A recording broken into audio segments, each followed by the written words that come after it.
Yes, Kampala TV nga bulijjo gwena muganda nga kyekuumidde ku channel yaffe Kampala TV nga bulijjo nkwebaza emirimu gy'otuusizaako engalo olunaku olwaleero. Gwene ya subscribinga nga wasalawo nti amawulire gonna naddala agafa mu byobufuzi mu ggwanga Uganda ojja kugafunira wano Kampala TV 256. Ate gwe omupya tannaba kusubscribinga nja kusaba busabi okusubscribinga olikinge ate era okomentinge. Olunaku olwaleero amawulire agongera okuvaayo agetolera ku omubaka omukyala ow'Ebukomansimbi amanyiddwa nga Veronica Nanyongo. Ojja kujjukira emabegaawo omukyala ono Veronica Nanyongo yavaayo n'ategeeza oba n'awandiikira sipiika wa paaliyamenti y'eggwanga Uganda Right Honorable Anita Among ebbaluwa n'amutegeeza nti omukono gwe yateekako oguggyamu bakomishona obwesigwa yakakibwa akulira oludda oluwabula gavumenti Joel Ssenyonyi.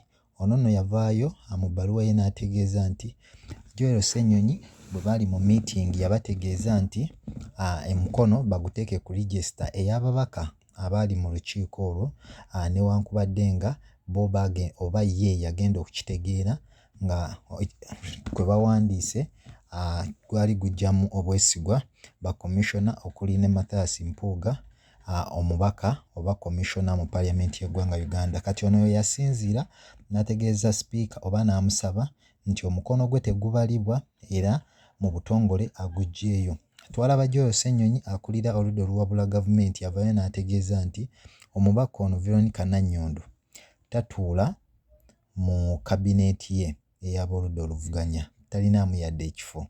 Ate era n'avaayo n'ategeeza nti olupapula olwawandiikibwako oba register eyawandiikibwako kuggyamu bakomishona obwesigwa already yaliko omutwe nga gukirambika bulungi nti emikono egikuŋŋaanyizibwa gya kuggyamu obwesigwa bakomishona bonna naddala abeeyongeza ensimbi. Kati nga ye ne yeewuunya omubaka akiikirira abantu ovaayo otya n'omala gasayininga ku kiwandiiko nga tosoose wadde okusomamu oba okutegeera ku ki ky'obeera osayininga. Wano nno Joel Ssenyonyi gwe yeewuunyiza omubaka ono n'agamba bw'aba amala gasayininga akyennyamiza olw'abantu b'abeera akiikirira.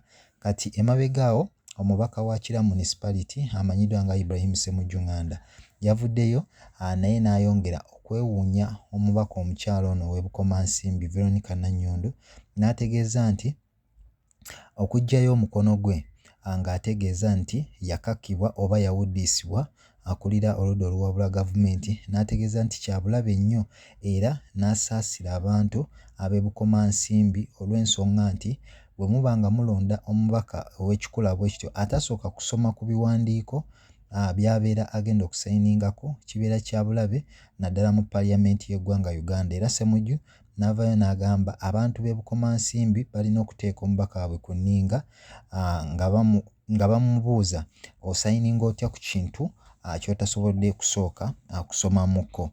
Kati wano ye omubaka yavaayo n'ategeeza nti ye omukono era n'akirumiriza nti gwali gukakiddwa, naye amawulire okuvaako munda gaategeezezza nti omubaka ono okuggyayo omukono gwe kyasinziira ku pressure naddala abakungu abava e Masaka.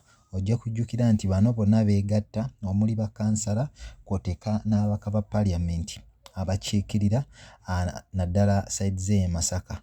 Omukyala ono omwami we amannya agaategeerekese nga Kateregga yavaayo n'amusaba n'amugamba aggyeyo omukono oguggyamu obwesigwa Mathias Mpuuga olw'ensonga nti Mathias Mpuuga alina enkolagana y'amaanyi nnyo n'omwami wa mubaka ono Veronica Nanyongo era nga Kateregga nga kansala Ebukomansimbi yavaayo n'ategeeza mukyala we Nanyongo nga bwe yandiggyeeko omukono olw'ensonga nti n'emikolo gyabwe egy'embaga egiri mu kubindabinda nti omwami Mathias Mpuuga yali alina ky'abasuubiza okubeera nga abawa. So omwami yavaayo n'amutegeeza nga bwe yandiggyeyo omukono. Kati kino ne kyongera okulaga nti omukyala ono okusalawo okwo kwali kuviira ddala eri omwami we. Era amawulire ne gongera ne gategeeza nti ne sipiika wa paaliyamenti y'eggwanga Uganda ku mikolo gino yamusuubizaako obukadde buli 10 n'olw'ensonga nti yali tayinza kulemezaayo mukono gwe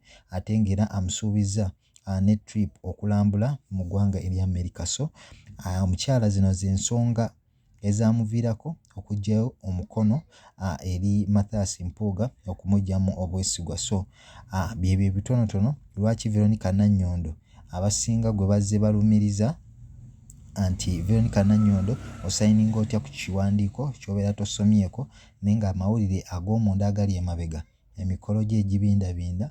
Mathias Mpuuga ne Right Honorable Annette Anita Among bano balina akasente ke bamusuubiza nga n'olw'ensonga eyo takyasobola kulemezaayo mukono gwe gwonna mu paliamenti y'eggwanga nga guggyamu Mathias Mpuuga obwesigwa. Kankwagaliza olunaku olulungi, weeraba.